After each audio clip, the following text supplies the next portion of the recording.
17 years ago, my father slammed the door in my face and told me I was no longer his daughter. That night, standing in the rain with a single duffel bag, I stopped being Amara Whitfield, the obedient child, and became the girl he erased. His words carved a wound so deep it never fully closed. If you want to fly, do it without me. I built a life from that exile.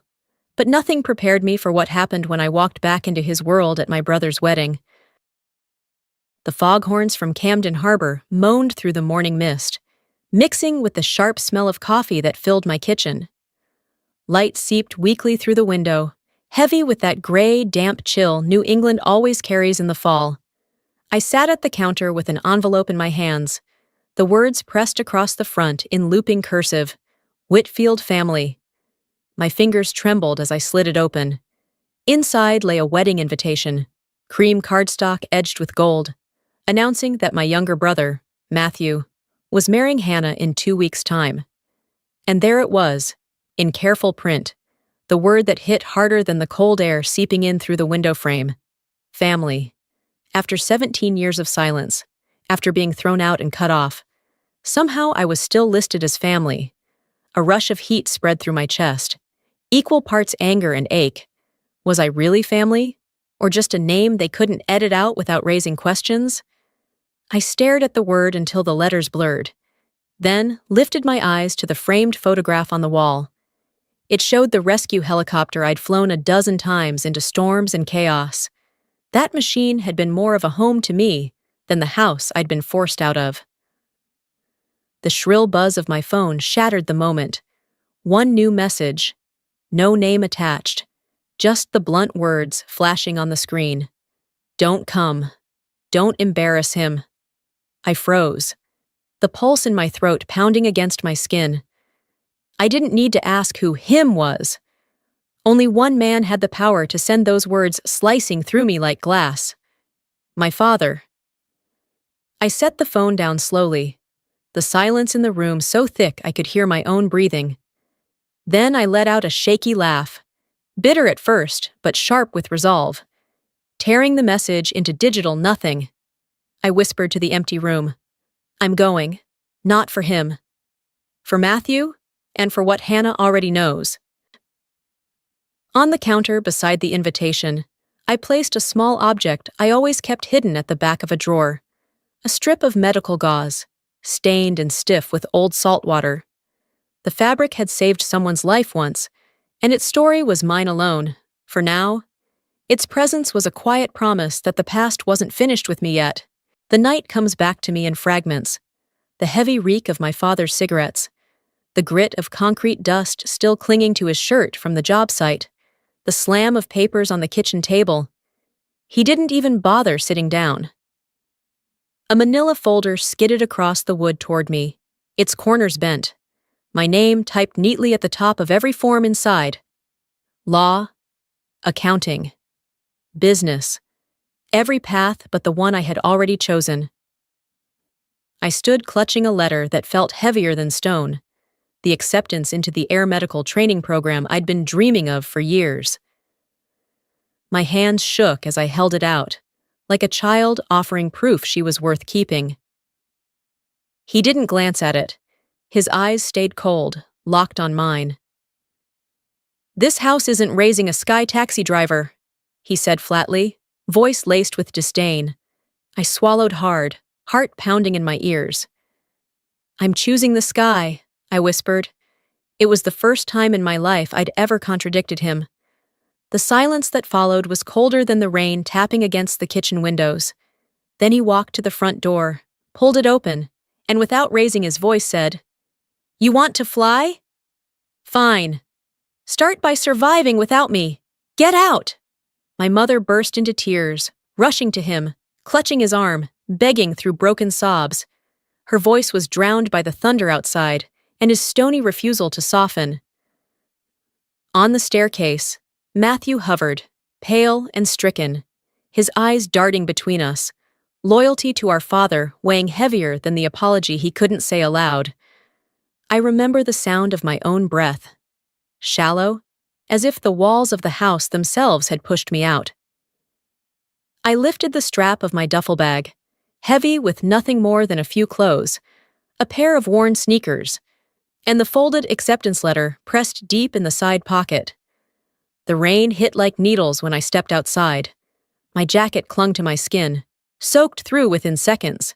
Behind me, the door slammed shut, the echo sealing the fracture that would split 17 years wide. The air smelled of wet cement and smoke, and I knew even then it would haunt me forever. I tightened my grip on the bag, set my jaw, and walked into the storm. Every step in the dark, I repeated one vow in my head. From now on, every mile I run will be my answer. Back in the present, I sat at my small kitchen table with my flight log open, pages filled with scrawled notes from missions that blurred together. One entry caught my eye, dated October 2012. My handwriting leaned urgent, cramped by adrenaline. Cliff rescue, female, 16 to 17, hypothermia risk. The memory snapped back sharp as salt spray. A storm off the coast, winds battering the rotor blades, ropes whipping as I rappelled down the slick face of a cliff. The girl clung desperately to the rocks, her knuckles bloodless, eyes wide with terror. I could feel the vibration of her shivering through the rope as I hooked onto her harness. I pressed my forehead against hers, locking her gaze in the howl of the wind. "Breathe with me. Just look at me. Don't let go." My voice was calm, though my own arms burned from the strain. Inch by inch, we rose together, the sea clawing at our heels, until finally the winch lifted us clear. By the time we reached the chopper, my hands were raw, the strip of gauze I'd wrapped around her arm soaked stiff with seawater. I still keep that strip, faded and brittle, tucked away like a secret only I understand. Later, I'd received a message, just a short note from someone signing only as H. Words of gratitude for saving her life. For years, I never knew who she was. I carried the mystery like an unanswered question. It wasn't until a few weeks before Matthew's wedding that the truth landed like another storm. Hannah, his bride, was the girl from that cliff. She looked me in the eye, her voice steady but full of weight. "You saved me once, and I've never forgotten. Tomorrow, I'm going to tell them. Everyone needs to know who you are." The rehearsal dinner smelled of garlic butter and scallops, the kind of scent that clung to your clothes long after you'd left.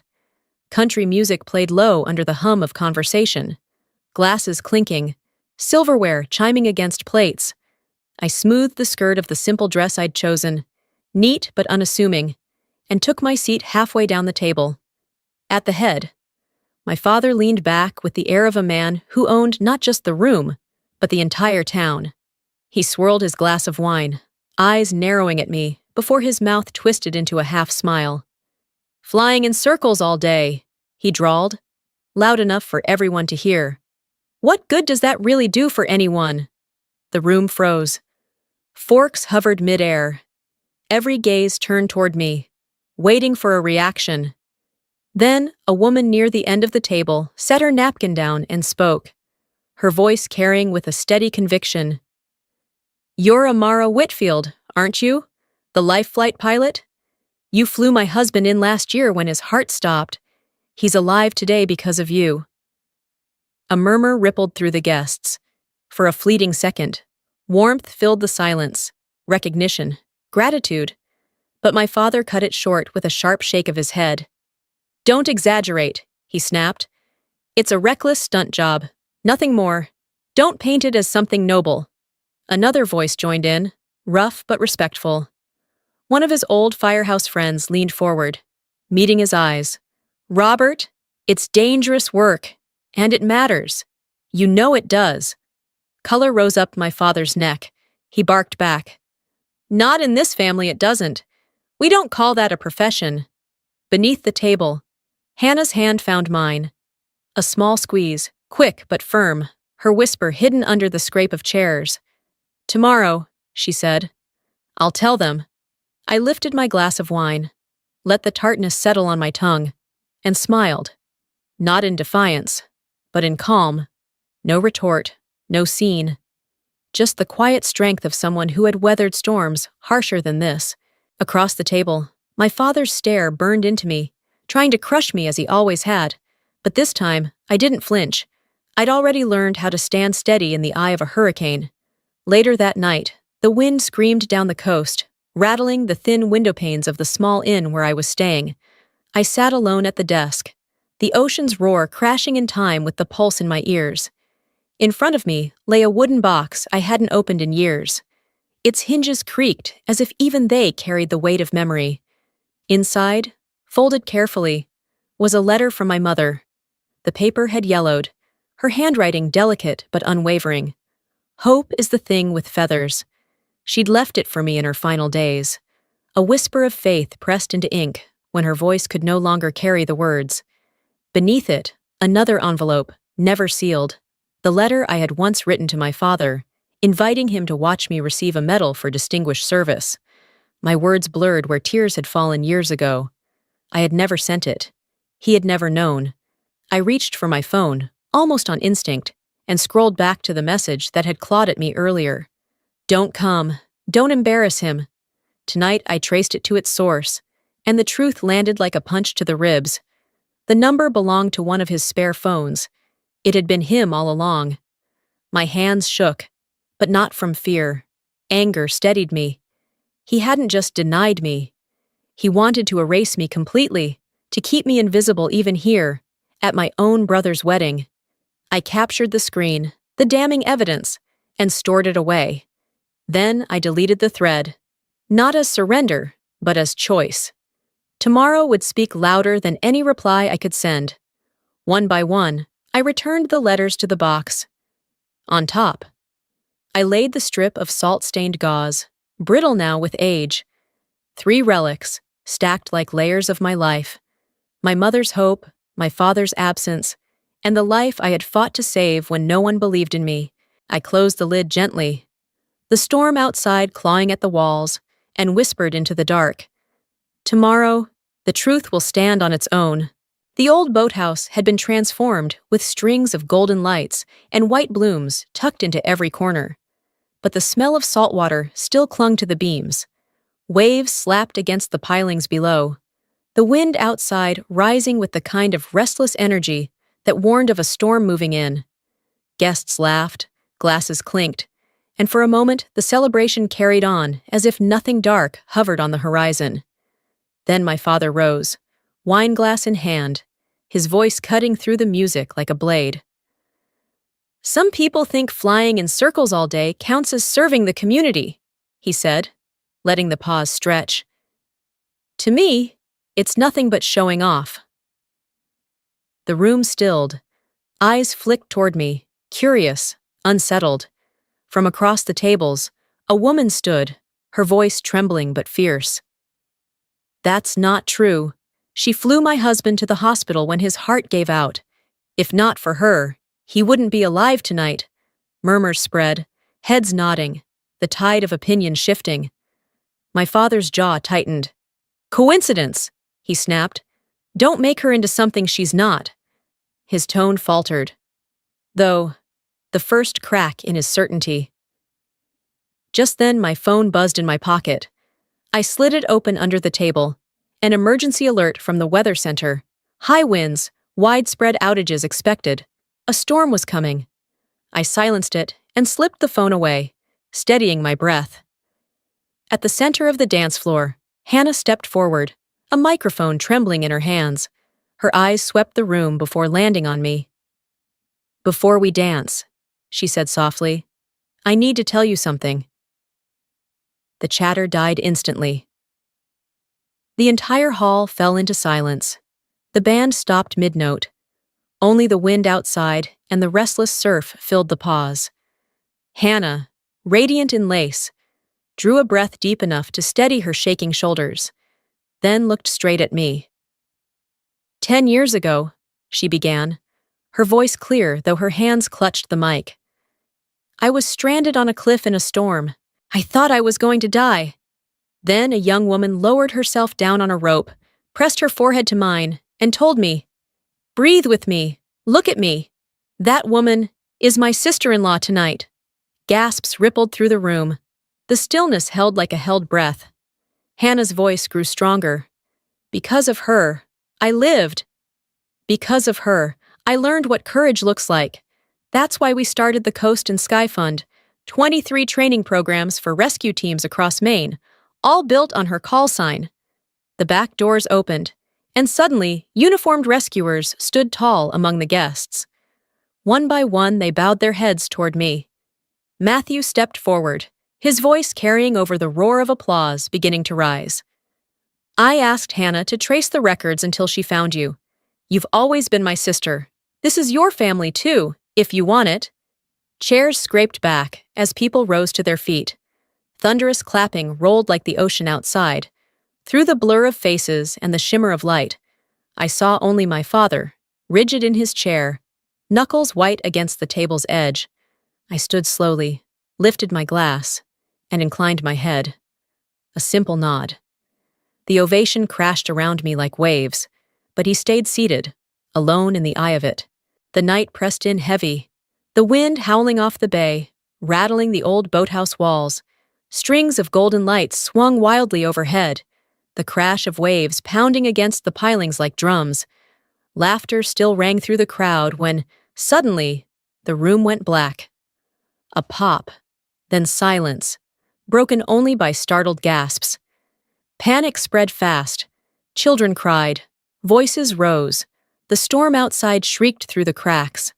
Phone screens flicked on, scattering shards of light across anxious faces. Then, a scream cut through it all, sharp and terrified. A man had collapsed by the head table, his body crumpling against the floor. I rushed forward, heart hammering. In the pale glow, I saw who it was, my father's oldest friend. I dropped to my knees, fingers at his neck.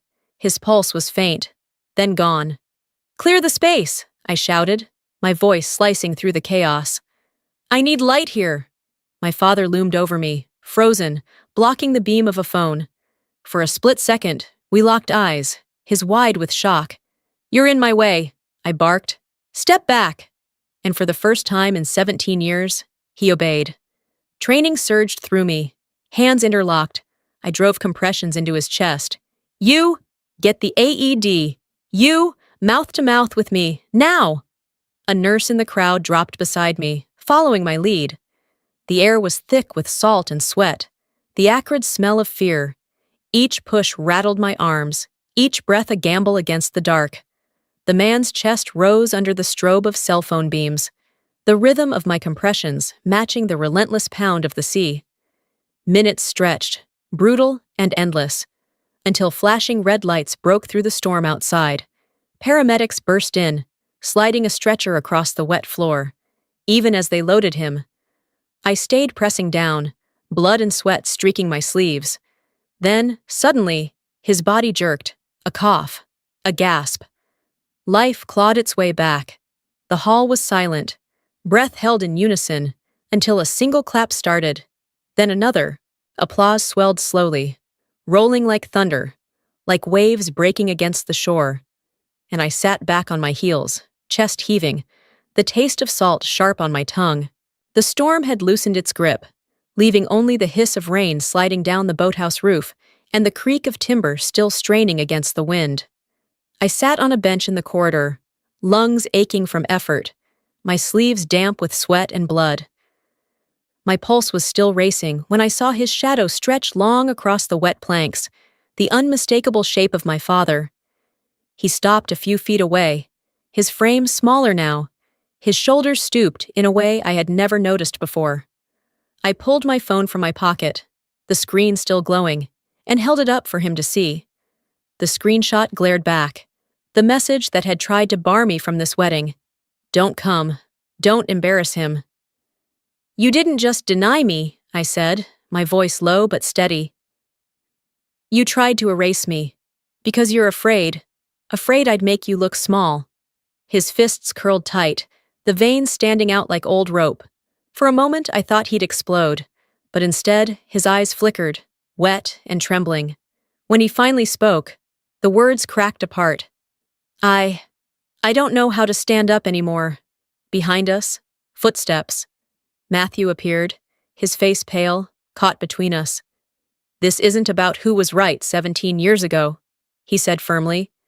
"It's about who we decide to be tomorrow morning." Hannah emerged from the doorway, pressing a microphone into my hand. "Say something," she whispered. "The students are here. They're listening." I turned back toward the hall, toward rows of young faces still wide-eyed from the storm. I drew a breath and let the words come. "If someone throws you out the door," I said slowly, "remember, doors aren't just for leaving. They're also for coming back, once you've built your own wings." A ripple of applause broke, high-pitched claps from the children first, then deeper, heavier hands joining in. A few adults wiped their eyes.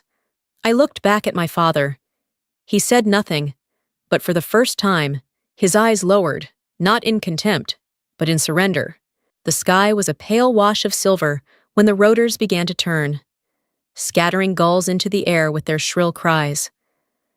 I lifted the life flight helicopter smoothly off the pad, the bay still draped in morning fog that peeled back in slow ribbons as the sun crept higher.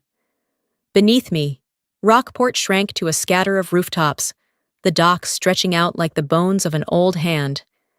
The pier where my father had so often stood, commanding the harbor like it belonged to him, was now just a speck dissolving into the horizon. The vibration of the controls steadied me, a rhythm I'd trusted for years. Then my phone, strapped to the dash, lit up with a message. I glanced at the screen, my pulse catching despite myself. From his main number, the first time in nearly 2 decades. "If you want, meet me at the pier." No past. Just learning how to stand beside each other. I let the words hang there, the glow of the text bright against the morning haze. For a long moment, I didn't move, didn't type, didn't answer. Then I pressed the button, the screen going dark. Sunlight struck the windshield, painting my reflection back at me. My face was calm now. The tightness around my eyes eased. "Hold your altitude," I murmured to myself, voice lost in the thrum of the blades. The helicopter skimmed low over the bay, casting a long shadow across the rippling water. My silhouette and the aircraft's merged into one dark shape sliding over the waves, framed in light. It was more than flight, it was proof. Proof that I had built something solid, that I could stand alone, and that even the door once slammed in my face could remain open, waiting, if I ever chose to step back through. The crystal chandeliers in the Fairmont Hotel's ballroom cast thousands of golden sparkles onto the marble floor. I stood by the entrance in the emerald evening dress that took me 3 hours to choose, and I still wasn't sure if I looked good enough for this place. Beside me stood Darius Benton in a simple dark suit, no diamond cufflinks, no gold watch, none of the flashy accessories that adorned every other man in the room. Welcome to my channel. I share new life stories here every day, and I'd really appreciate it if you hit subscribe and liked my video. Now let's jump back into my story. I'm sure you'll love it if you keep listening till the end. But when we walked in, the security staff snapped to attention. A gray-haired man in a tuxedo, whom I recognized from magazine photos as the owner of a major chain of malls, was the first to approach and shake Darius's hand, not mine. I was scanning the room, trying to adjust to this world of crystal and champagne when I saw him. Andre Talbot, my ex-husband, was standing by the bar, a glass in his hand. Kiana, the girl in the provocative short red dress, was hanging onto his arm. Andre was saying something to her, smiling smugly, clearly feeling like the king of the world just because he'd been allowed into this party as a +1 to some rich friend. Our eyes met. I watched his face drain of color, how he blinked as if he couldn't believe his eyes, and how his fingers unclenched, sending the champagne glass tumbling to the floor. It shattered with a deafening crash. Kiana shrieked, jumping back from the spray, and I just stood there, staring at the man who, only 1 year ago, had thrown me and my 1-year-old daughter out into the bitter cold. But to understand why this evening changed everything, I need to take you back 1 year, to the darkest night of my life. January was brutal that year.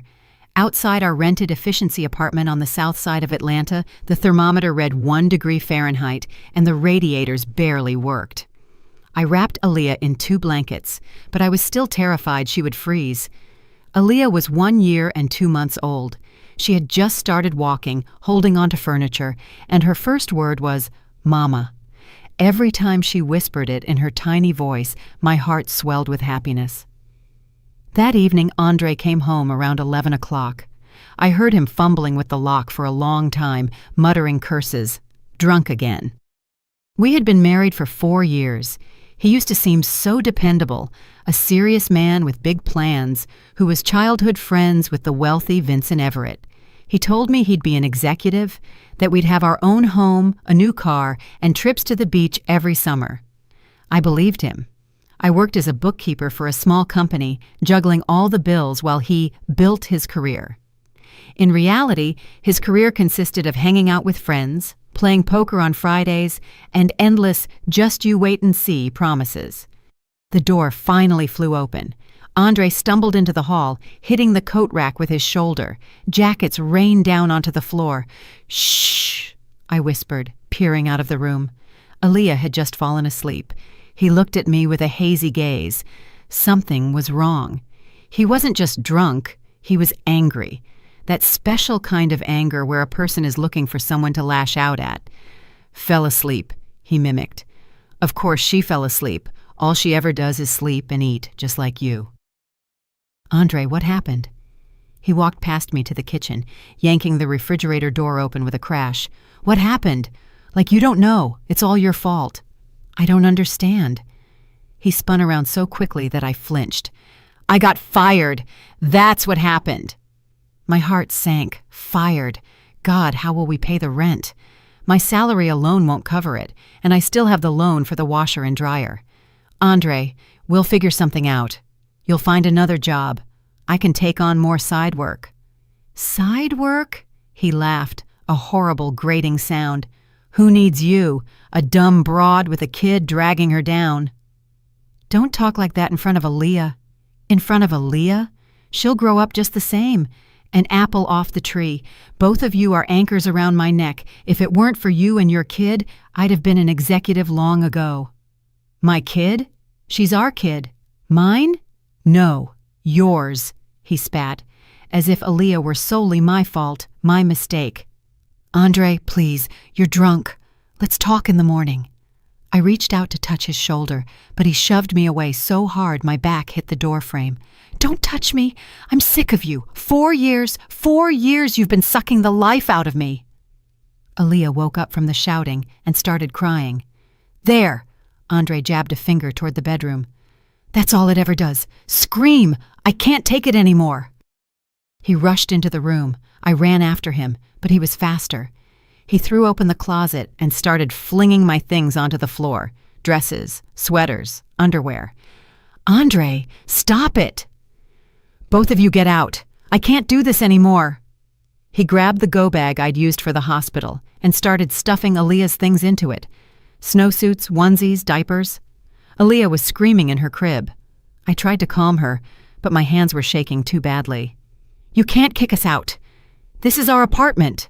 It's rented. In my name. The lease is under me. Get out." He was right. The lease agreement was, indeed, only in his name. I hadn't given it a second thought back then. What difference did it make? We were family. Andre grabbed my elbow and dragged me toward the door. I pulled free and ran back to Aaliyah, pressing her tight against me. "You're a dumb broad," he yelled.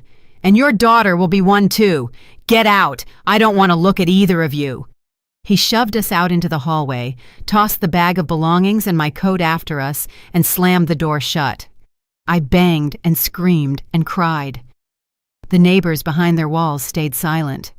They were afraid of Andre. He'd caused drunken scenes before. Aaliyah was sobbing in my arms, and I stood in the hallway in my house pants and a thin top, realizing this was the end. I went outside because the hallway was almost as cold as the street. The light bulb above the entrance flickered, tiny pellets of snow were falling, and the wind bit through the coat I had barely managed to pull on. I had $11 in my pocket. My phone was still inside the apartment. Andre hadn't let me grab it. Aaliyah stopped crying.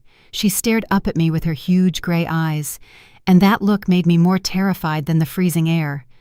I didn't have the right to fall apart, didn't have the right to surrender. I had my child. I walked toward the bus stop. Thoughts spun around in my head. I can't go to my mama. She was in Charlotte, North Carolina. That was 6 hours by bus, and a ticket cost more than $200. Friends? Andre had successfully pushed them all out of my life, one by one. This one calls too often. That one is a bad influence. The third one looks at him funny.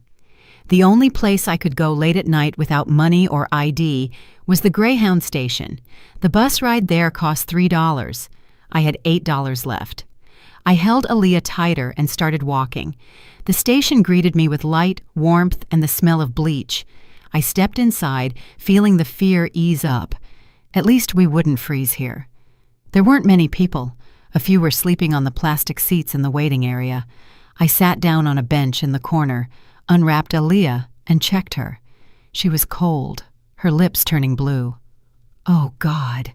I rubbed her hands and feet, blew on her fingers, wrapped her in my coat, and held her close. She whimpered softly. She was exhausted. She was also hungry. She'd eaten last 4 hours ago, and she was only 1. She needed to eat often. I could buy 1 pastry for $8. I bought a jelly donut and broke it into tiny pieces so Aaliyah could pick them up with her fingers. She ate and looked at me. She didn't understand what was happening, and thank goodness for that. "Ma'am, this isn't a homeless shelter." A security guard stood over me, a young guy in a uniform with a rubber baton on his belt. "Please," I said, "I have nowhere to go. I have my baby." "That's not my problem. This isn't a social services center. Either buy a ticket or get out." "I don't have money for a ticket." "Then get out." I felt the tears streaming down my cheeks. Aaliyah looked up at the guard and didn't understand why the man was saying such mean things to her mother. "She's with me." The voice came from the side, male, low, and calm. The guard turned around. I looked too and saw a young black man getting up from the neighboring bench. He wore a worn leather jacket, was unshaven, and had a backpack at his feet. He looked like a traveler, or maybe even a drifter, one of those who hitchhike and sleep wherever they can. "We're waiting for a bus," he continued, looking the guard straight in the eye. "It's 6 hours away. We'll be quiet." The guard opened his mouth to object, but something in the stranger's gaze made him change his mind. He grunted, mumbled, "Just watch yourself," and walked away. The man sat down next to me, silently, not looking at me. A minute later, he stood up, walked to the hot beverage machine, and returned with 2 cups. "Tea with sugar. Will warm you up." I took the cup. My hands were shaking so badly that the tea spilled. He sat down again. He didn't ask questions, didn't offer advice, just sat next to me. It was as if it was the most normal thing in the world to be sitting in a bus station at night with a crying, unfamiliar woman and her child. Aaliyah, warmed by my body heat and tired from crying, fell asleep in my arms. I couldn't hold it in anymore and started to cry. Soundlessly, so as not to wake my daughter, but my shoulders shook and tears dripped right into my teacup. The man handed me a paper napkin, just handed it, without looking. I wiped my eyes. "Thank you," I whispered. "Cry," he said quietly. "It's okay, but then act." I looked at him. His face was ordinary, unremarkable. He looked maybe 30-something, his eyes tired but smart. "Who are you?" I asked. "A person who also sat in this station once without a dime. A long time ago, but I remember." "And what did you do?" "Got up and started walking, step by step. There were no other options." He fell silent, and I didn't ask any more questions. We sat in silence, and that silence wasn't heavy for some reason. It was peaceful.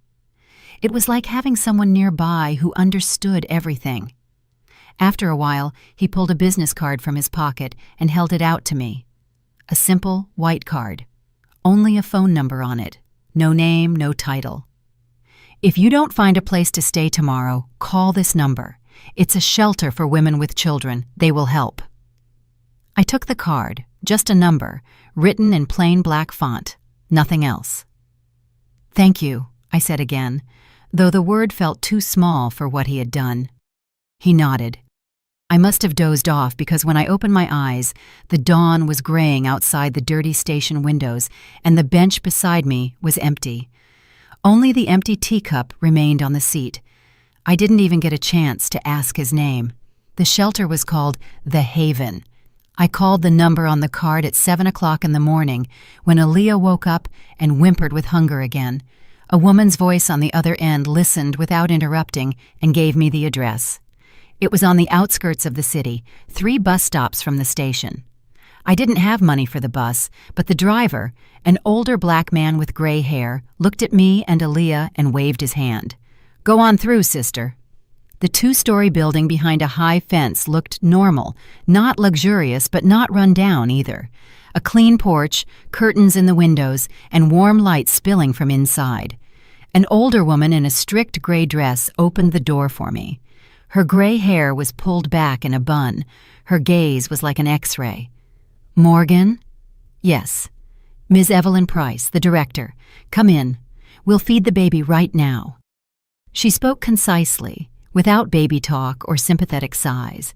She led me to a small room with 2 beds and a crib. "This is your room for the next 3 months. The dining hall is on the first floor. Breakfast is in 1 hour.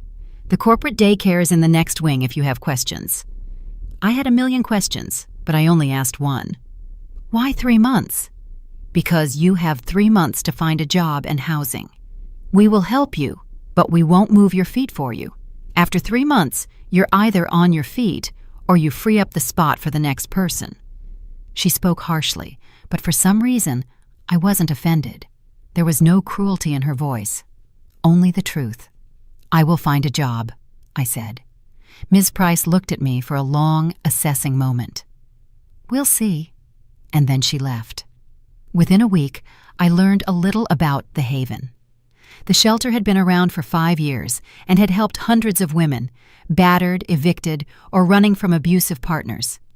They had lawyers who helped with documents, counselors who restored spirits, and a free daycare where you could leave your child while you worked. But the main thing was that no one knew where the money came from. Every month, a huge sum was deposited into the shelter's account. An anonymous benefactor. No names, no conditions. "Who is he?" I asked Ms. Price one day. "I don't know," she answered, "and I don't want to know. As long as the money keeps coming, we help people. That's what matters." I found a job within 2 weeks, cleaning the Onyx Tower Business Center from 6 o'clock in the morning until 2 in the afternoon. I scrubbed floors in offices, dusted, and took out the trash. The pay was low, but it was official, with a record in my employee file. In the evenings, I picked up side work, doing bookkeeping for small business owners. 3 clients, then 5, then 8. I sat up late at night in front of my laptop, balancing the numbers while Aaliyah slept in her crib beside me. I slept about 4 hours a night, lost 17 pounds. Dark circles settled under my eyes, but I didn't give up. I dropped Aaliyah off at the shelter's daycare at 5:30 in the morning and picked her up at 3 in the afternoon. She got used to it, stopped crying when I left, and started saying more words. Mama, give, Dolly, no. She never said Daddy. 2 months later, I got a strange job offer. One of my regular clients, the owner of a small auto repair shop, recommended me to an acquaintance. He needed a remote bookkeeper for a construction company called Apex Development, a small firm from what I could tell, with a few projects around the state. Nothing special. The client contacted me via email. No calls, no meetings, just emails. The terms were strange. The pay was 3 times the market rate, but it required complete, fully transparent reporting. No shady business. I took the job, and on the 3rd day, I found something I wasn't supposed to find. The previous bookkeeper at the firm was stealing, brazenly, stupidly, barely even trying to hide it, inflated estimates, fake material purchases, payroll checks issued to non-existent workers. In 6 months, he had siphoned nearly $125,000 from the company. I sat in front of my laptop screen, wondering what to do. I could have stayed silent, closed my eyes, collected my good salary, and not gotten involved. The previous bookkeeper was already gone. His problems. My job was just to handle the current reporting, but I remembered the words of the man at the bus station. Cry, but then act. I wrote a detailed report exposing all the schemes, listing the amounts, attaching the proof, and sent it to the client. The reply came in 1 hour. Thank you. You are the first to notice this. I want to meet in person. Tomorrow, 2 o'clock, the Riverside Bistro on the Chattahoochee River. I barely slept that night. I kept running through the scenarios in my head. Who is this client? Why the meeting? Is this a test? Will they blame me for uncovering someone else's fraud? At 1 o'clock, I dropped Aaliyah off at daycare, put on the only decent dress I had managed to grab from the apartment, a dark green one, and drove to the riverfront. The Riverside Bistro was small and cozy, with a view of the water. I walked in, looked around, and froze. Sitting at a table by the window was him, the same man from the bus station, unshaven, in the same worn leather jacket. A cup of coffee sat in front of him, and a tablet lay nearby. He looked up at me. "Sit down, Morgan. I think we have something to talk about." I sat across from him, my heart hammering. "It was you," I started, and cut myself off. "Yes," he said. "I own Apex Development, and not just Apex. My name is Darius Benton. I imagine you have questions." I stared at him, unable to speak. Everything was jumbled in my head. The scruffy drifter at the station, the business card with no name, the shelter, the bookkeeping job. And now he was sitting across from me, still looking unremarkable, telling me he owned the company. "Were you following me?" I finally managed to whisper. Darius shook his head. "No, I gave you the shelter's card and forgot. Well, not forgot, but I wasn't looking for you specifically. Then my assistant said we needed a new bookkeeper. The previous one quit. I asked him to find someone reliable through word of mouth. Your name came up by chance." Chance. "Atlanta isn't as big as it seems. The auto repair shop owner whose accounts you handle is an old acquaintance of mine. He recommended you. I didn't know it was you until I saw the name on the contract." A waiter brought me coffee, although I hadn't ordered any. Darius nodded at him, and the man disappeared. "So, what now?" I asked. "Why did you want to meet?" "Because you found the theft. 3 people looked at those documents in the 6 months before you. An auditor, a financial consultant, and an outside accountant. No one noticed anything. Or they noticed and kept quiet. But you wrote a report." He looked at me calmly, without a smile, but without threat. "Why?" I shrugged. "Because it's wrong to steal, and it's wrong to keep silent when you see theft. Even if silence is more profitable, profit isn't everything." He paused, then said, "I need a person like that in my company, not remote. In-house. A financial analyst. The salary is $7,500 a month. Official, with paid vacation and sick leave. Corporate daycare for your daughter, right near the office. Decide." $7,500. I was making $900 cleaning, plus maybe $2,500 with my side hustles, if I was lucky. $7,500 was a different life. My own apartment, decent food, toys for Aaliyah, doctors if she got sick. "I don't take handouts," I said. "It's not a handout, it's a job. Hard work. 12 hours a day, travel, reports, audits. I'm demanding. I ask tough questions.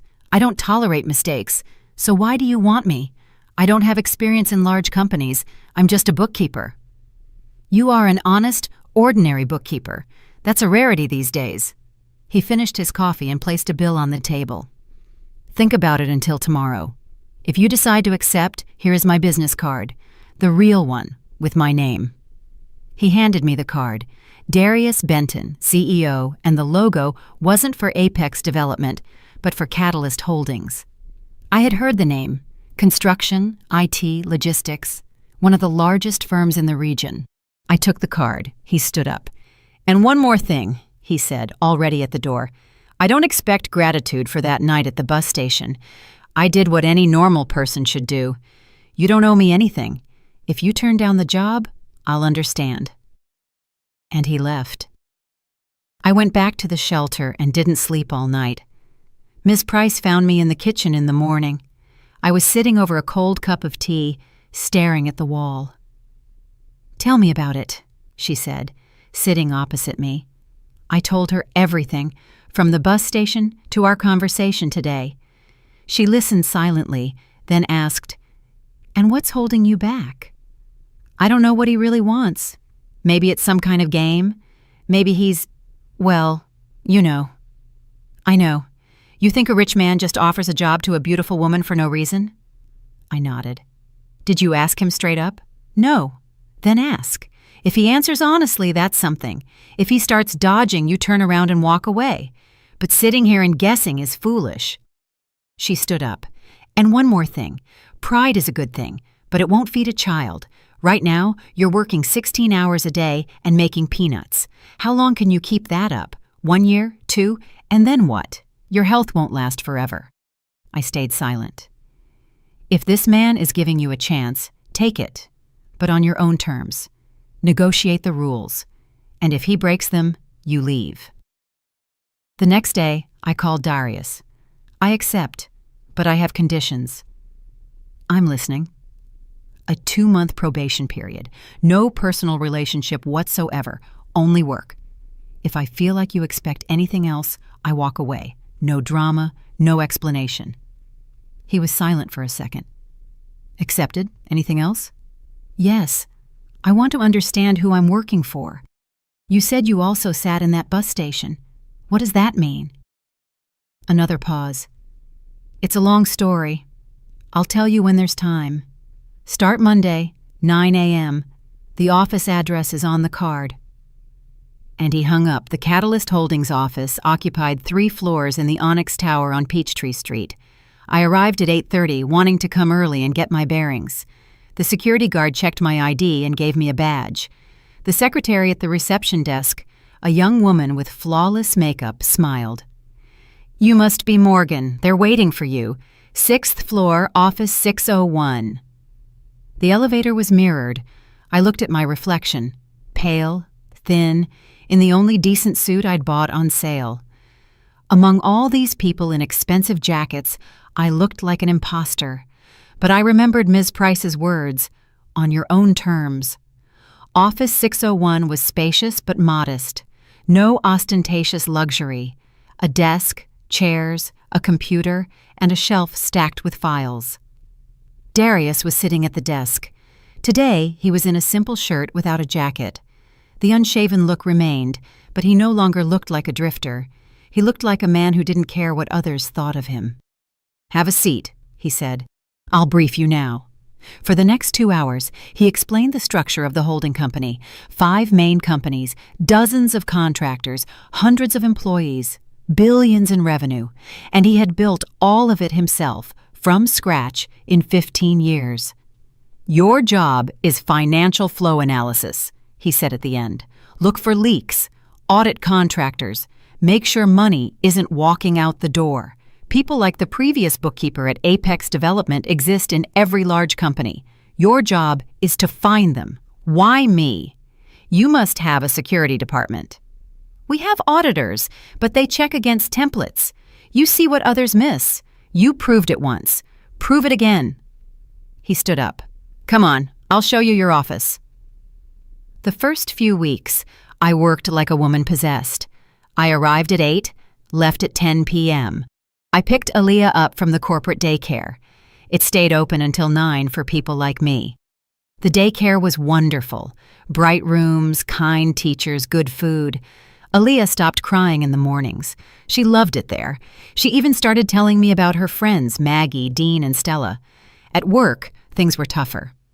I quickly realized that the people at Catalyst Holdings viewed me with suspicion. Whispers behind my back, sideways glances, fragments of conversations. Where did she come from? They say the boss hired her personally. Wonder what she did to deserve that. I tried to ignore it, doing my job and not getting involved in office politics. 1 month later, I found a second scheme of theft. One of the top executives, Mr. Eugene Perry, the logistics director, had been taking kickbacks for years through Shell transportation companies. The scale was serious, about $750,000 over the last 3 years. I wrote the report and sent it to Darius. The next day, Mr. Perry came to my office. He was a hefty man in his late 50s, with a heavy gaze and a manner of speaking, as if he were doing you a favor. "Morgan, what is your middle name?" "Ann." "Morgan Ann, I hear you found some discrepancies in my department's documents." "Yes, I did." He sat down opposite me without asking permission. "Listen, you're new here. You don't know how things work.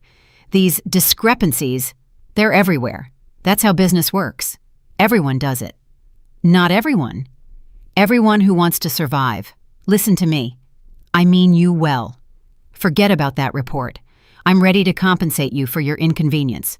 $25,000 cash. Right now." He placed an envelope on the desk.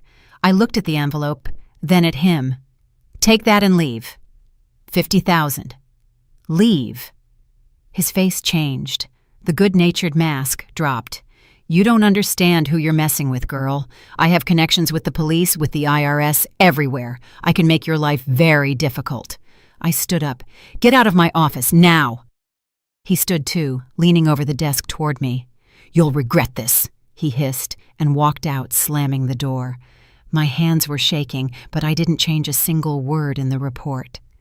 Eugene was fired a week later, quietly, without scandal. I heard that Darius gave him a choice: return the money and resign, or face criminal charges. He chose the former.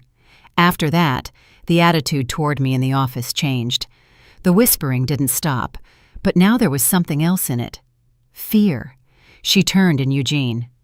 Better not mess with her. Upstart.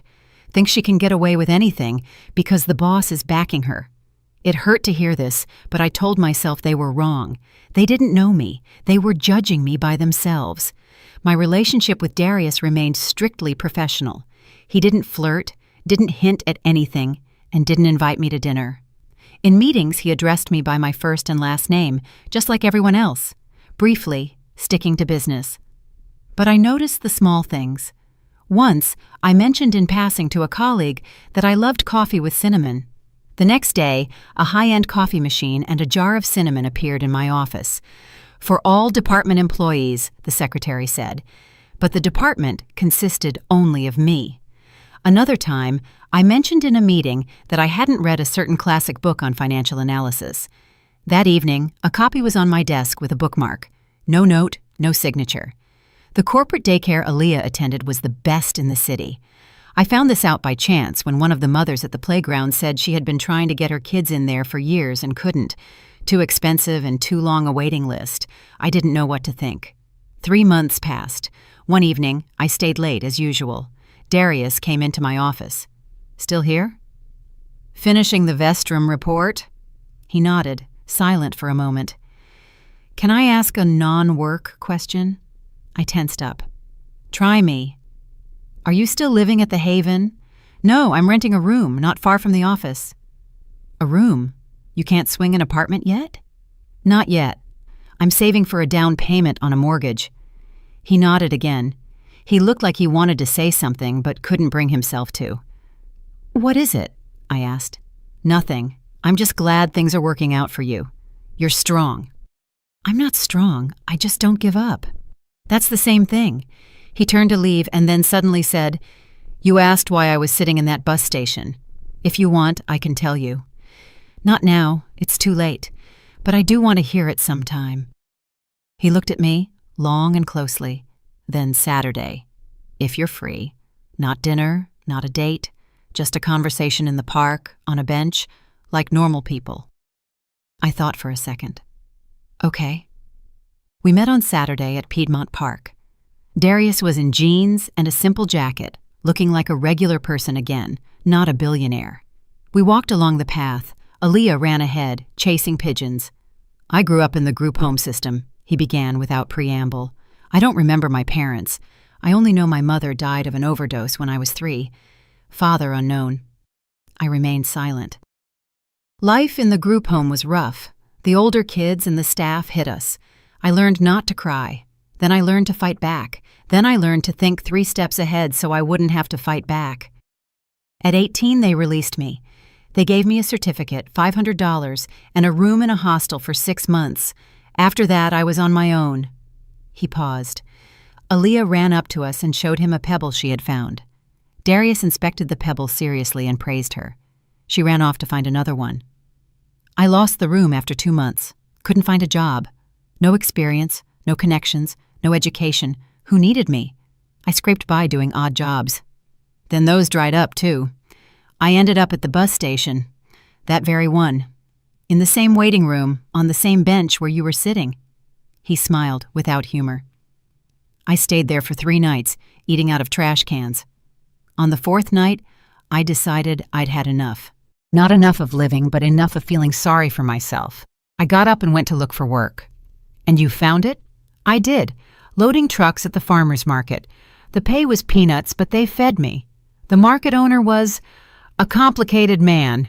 6 months later, he offered me a chance to move up, in ways as you can imagine.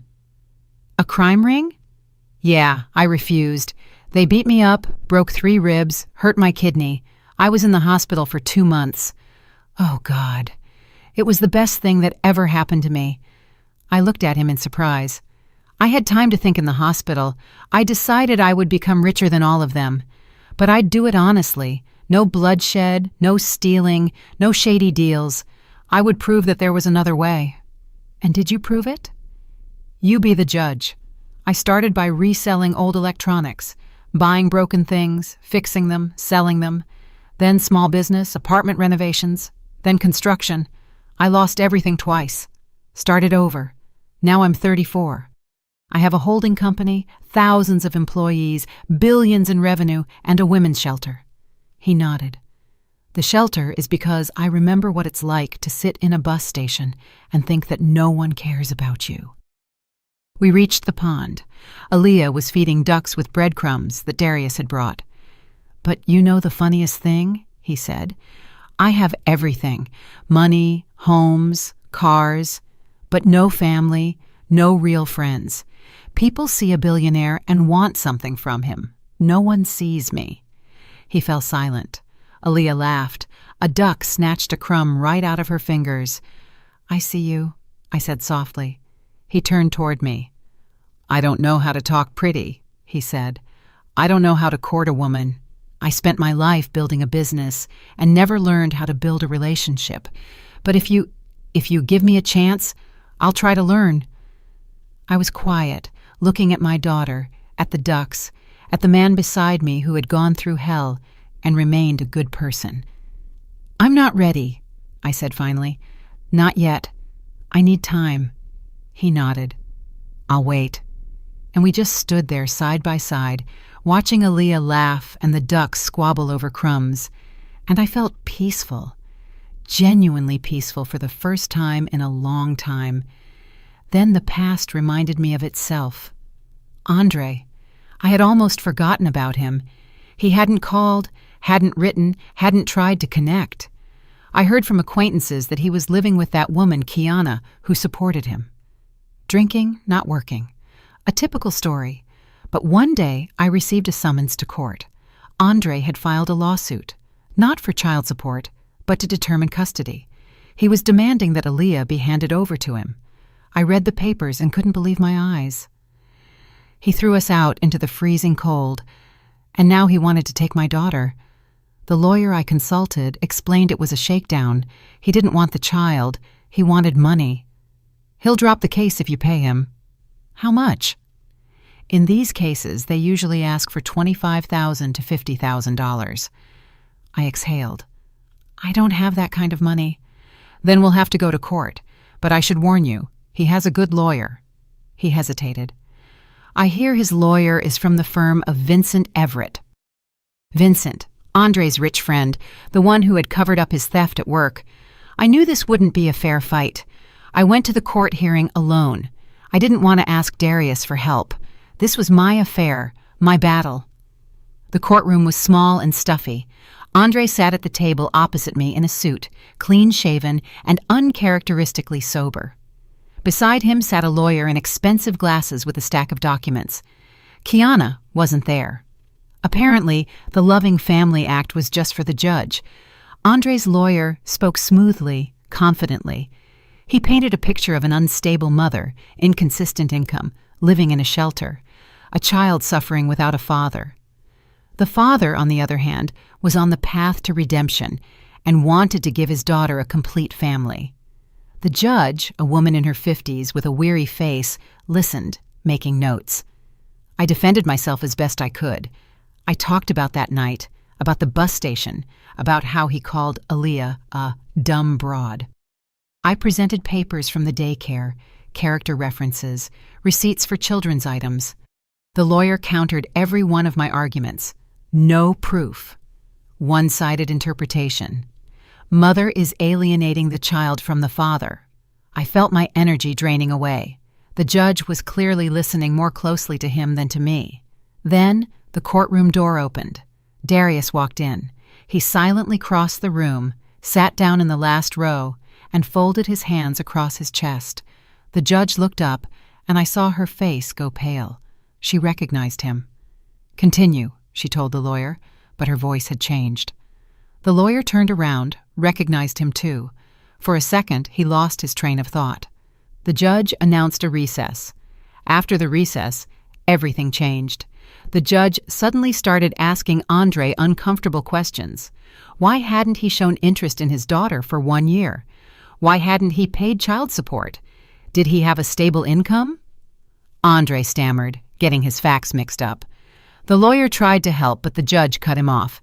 The decision was announced 1 hour later. Andre's suit was denied. Custody of the child would remain with the mother.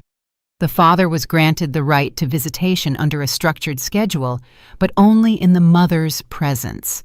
Furthermore, Andre was required to pay child support for the entire previous year.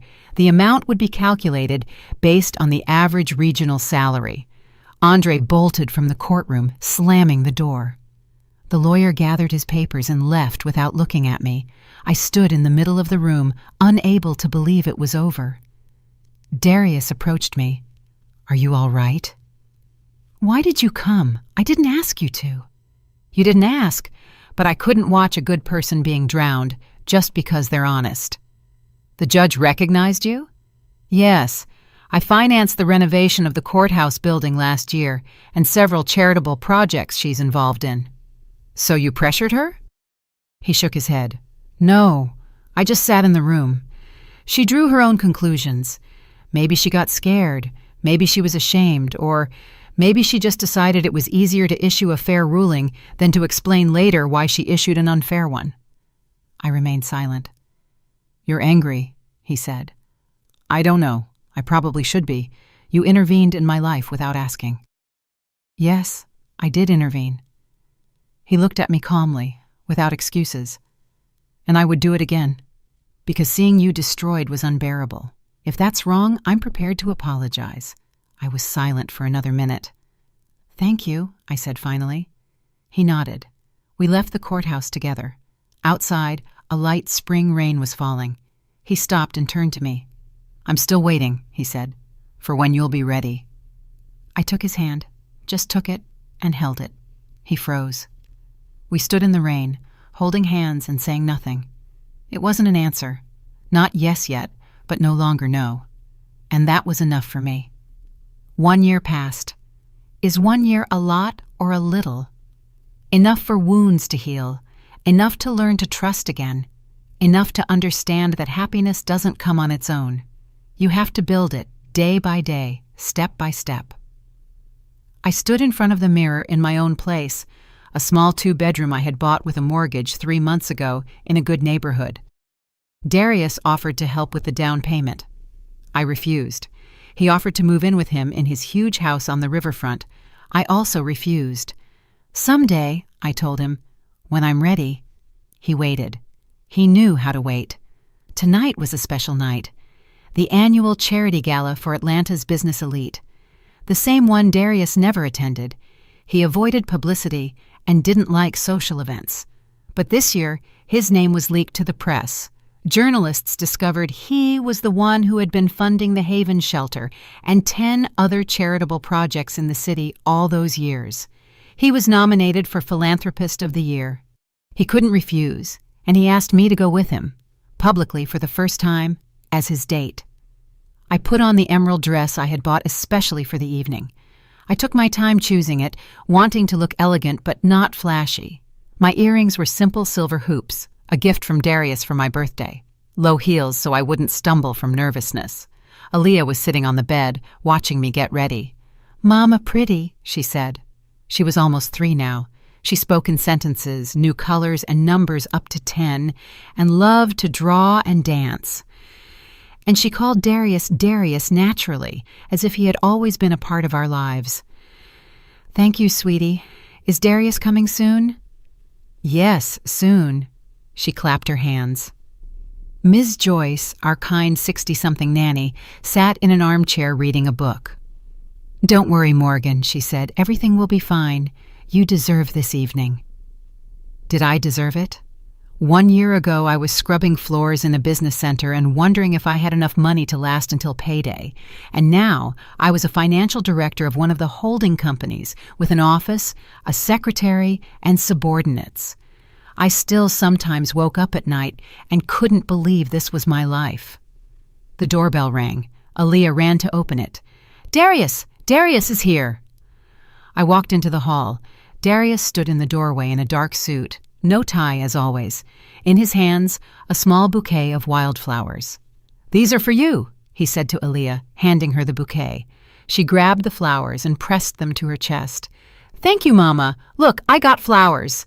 Darius looked at me. I saw him pause for a second, and there was something in his eyes that took my breath away. "You're beautiful," he said. "Just thank you." He held out his hand to me. I took it. "Ready?" "No, but let's go." The Fairmont Hotel glittered with lights, a red carpet, photographers, a crowd of guests in evening wear. I gripped Darius's hand and tried not to think about the fact that everyone was looking at us. "Relax," he whispered. "They're nobody. Just people. Just people with millions in the bank. Money doesn't make a person better or worse. Trust me, I know." We entered the ballroom. Crystal chandeliers, marble floor, waiters with trays of champagne. Everything was like a movie, except this wasn't a film. It was my life. Guests turned their heads and whispered. I heard snippets. "That's Benton. Who is she with? Where did she come from?" Darius walked forward, paying no attention. People approached us, greeting us, shaking his hand, offering polite niceties. He answered briefly, politely, but without warmth. It was clear he was uncomfortable here. We each took a glass of champagne and moved toward a window. "I hate this," he said quietly. "What exactly?" "The smiles, the handshakes. Everyone wants something from me. No one asks, 'How are you doing?'" "How are you doing?" I asked. He looked at me and smiled, a real smile, not a social one. "Right now, I'm doing great." And then I saw him. Andre. He was standing by the bar in a cheap suit, trying to look expensive. Beside him was Kiana in a red dress that was too short, too bright. She was fanning herself and looking around the room like a queen. Andre was here as a guest of Vincent Everett, the rich friend who had bailed him out so many times. A +1 at a society event. Not a standalone person, but an attachment to someone else's invitation. He was laughing at something Kiana said and looked pleased with himself. The man who 1 year ago threw his wife and child into the cold and then tried to steal his daughter through the courts. And then he turned his head and saw me. I watched his face change, surprise, recognition, and then fear, because he saw who was standing beside me. Darius Benton, the man everyone in this room knew, the man politicians wanted to befriend and competitors feared. Andre's fingers unclasped. The glass flew down and shattered on the marble floor. Champagne sprayed everywhere, soaking his pants and Kiana's shoes. She shrieked. Waiters rushed to clean up, and I stood there, looking at the man who had once broken my life. And I felt nothing. No anger, no pain, not even satisfaction, just emptiness. He had become a nobody to me. Andre shouldn't have approached. Any smart person in his place would have pretended not to notice and gone to the other side of the room. But Andre was never smart. He had been drinking more. I watched him throw back 2 glasses at the bar and then stride toward us. Kiana tried to hold him back, but he shook off her hand. "Well, well," he said loudly, stopping in front of us. "Morgan Sterling, long time no see." People around us began to turn. I felt dozens of eyes on me. "Andre," I said evenly, "leave." "What's wrong? Can't I say hello to my ex-wife?" He grinned. "I see you landed on your feet. Found a sugar daddy quickly. How much is he paying you? By the night or monthly?" The room went silent. Everyone was staring at us. I wanted to answer, but Darius placed a hand on my shoulder. "You must be Andre Talbot," he asked calmly. Andre flinched. One thing to insult your ex-wife, another to talk back to Darius Benton. "Yeah, so?" The same Andre Talbot who 4 years ago stole $35,000 from his employer's cash register and didn't serve time only because his friend Vincent Everett covered the damages? Andre went white. Vincent, who was standing nearby, also looked ill. That's a lie," Andre stammered. "I have copies of the police report and the restitution agreement. Would you like me to show them to the guests here?" Andre was silent. His lips were trembling. Darius continued in the same calm, level voice, but every word fell like a stone. "You threw this woman and her 1-year-old child out into the street. In January, at 1 degree Fahrenheit. You called your daughter a dumb broad. You failed to pay child support for 1 year. You tried to steal your child through the courts to blackmail her mother for money, and now you stand here and dare to speak of morality?" Andre opened his mouth, but couldn't utter a word. "And one more thing." Darius pulled out his phone. "I have a recording of your conversation with the creditor to whom you owe $100,000. You promised to pay him back as soon as you scam the dumb broad for the cash and settle your debt." He turned the phone screen toward the room. "Want me to play it? The acoustics are excellent here." Andre started shaking. You wouldn't dare." "I would dare, but I won't. You know why?" Darius put his phone away. "Because you are a nobody. You are not worth 5 minutes of this attention. You are a small, pathetic man who spent his entire life trying to seem bigger than he is." He took a step forward. Andre backed away. "Leave now. And if you ever come near Morgan or Aaliyah again, I will destroy you. Not physically, legally, financially, socially. You won't be able to find a job sweeping streets in this city." Security guards were already walking toward us across the ballroom. Andre looked around, searching for support. Vincent turned away. Kiana was looking at him with disgust. "You're all hypocrites," he hissed. The guards took him by the arms. "To the exit," one of them said. "I can walk myself. Let go." They escorted him out of the room. Kiana rushed after him, her heels clicking. The ballroom was silent for another second. Then the dam broke. Voices boomed, whispers started up again. Darius turned to me. "I'm sorry, I shouldn't have." "No," I said. "It was exactly right." And for the first time that evening, I felt like I could breathe. I watched the awards ceremony from the audience. Darius walked onto the stage awkwardly, clearly unused to public attention. The host spoke about charity, about the millions spent helping people, about the Haven shelter that saved hundreds of women. Darius took the microphone. "I don't like speeches," he said, "but since I have to—" The room quieted down. I grew up in the group home system. I know what it's like when there's no one to help you, when it's you against the world, when there seems to be no way out. He paused. "That's why I help. Not for fame, not for tax breaks, but because one day, when I was sitting in a bus station with an empty pocket, a stranger gave me a piece of bread, just because, and I survived." He looked into the audience, right at me. "This award isn't mine. It belongs to every woman who found the strength to get up after being knocked down, to every mother who protects her child, to every person who refused to give up. He raised the statuette. It belongs to my Morgan. The audience applauded. People stood up. I felt tears streaming down my cheeks, and I wasn't ashamed. After the reception, Darius drove me home. We sat in the car outside my apartment building, not getting out. "Thank you," I said. "For what?" "For everything. For that night at the bus station, for the job, for believing in me." He was silent. "I want to ask you something," he finally said.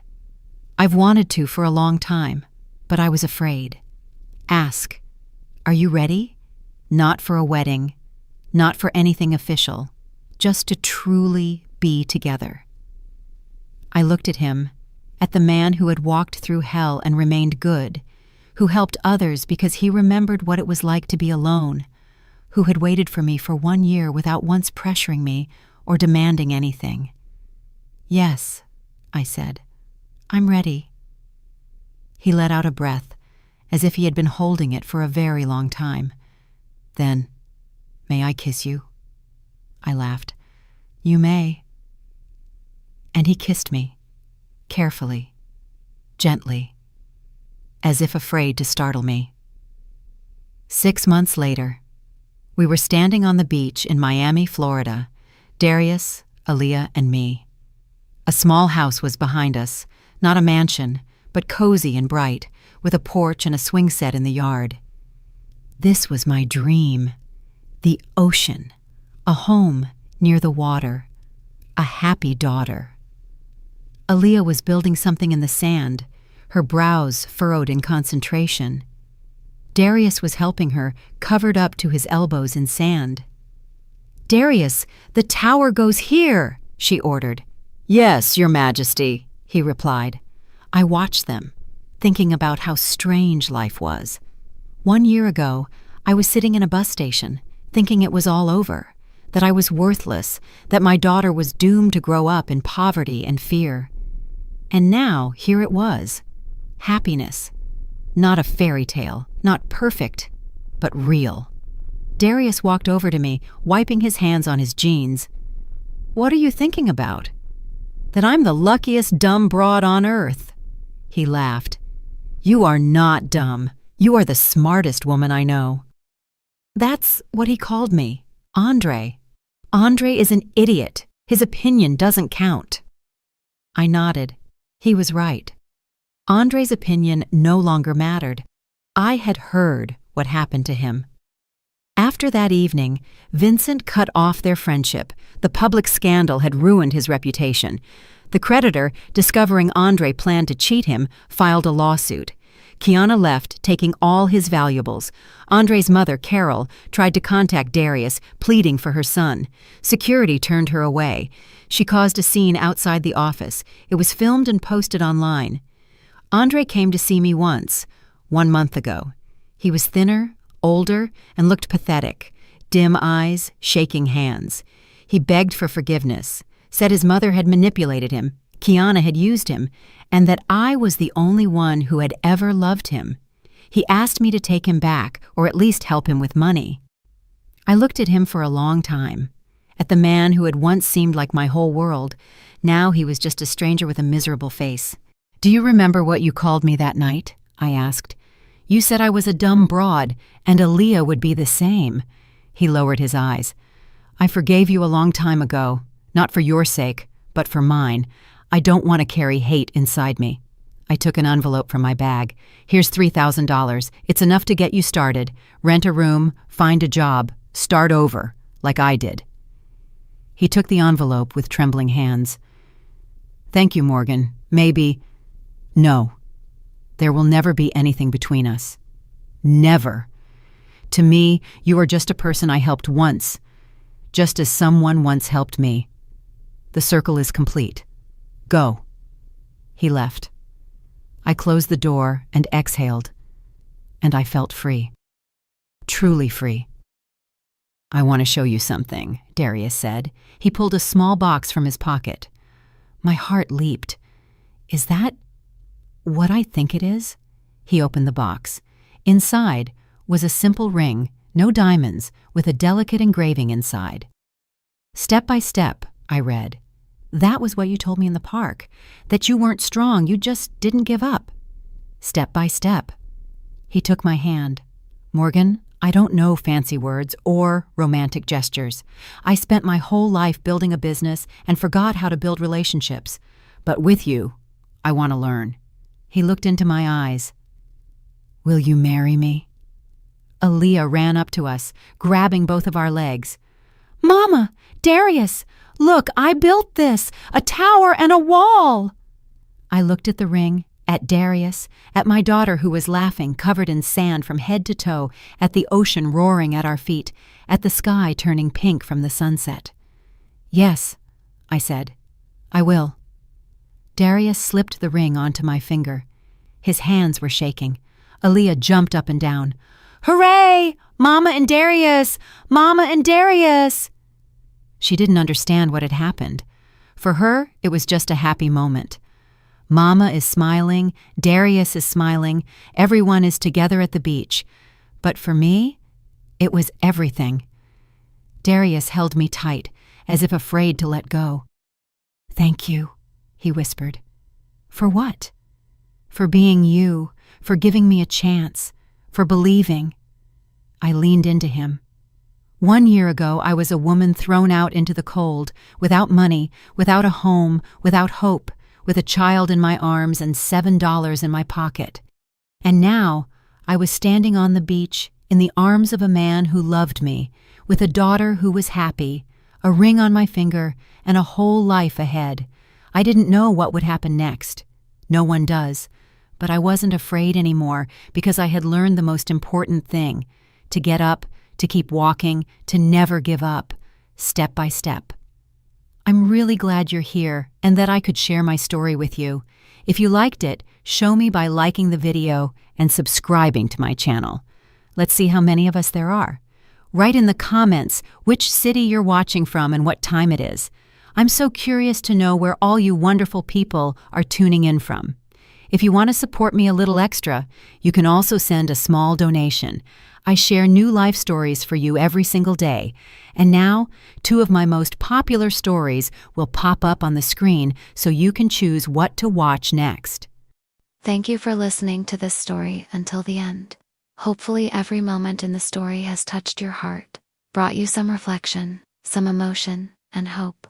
Thank you for taking the time to experience it with us, and hope that each next story will always accompany you on your life journey.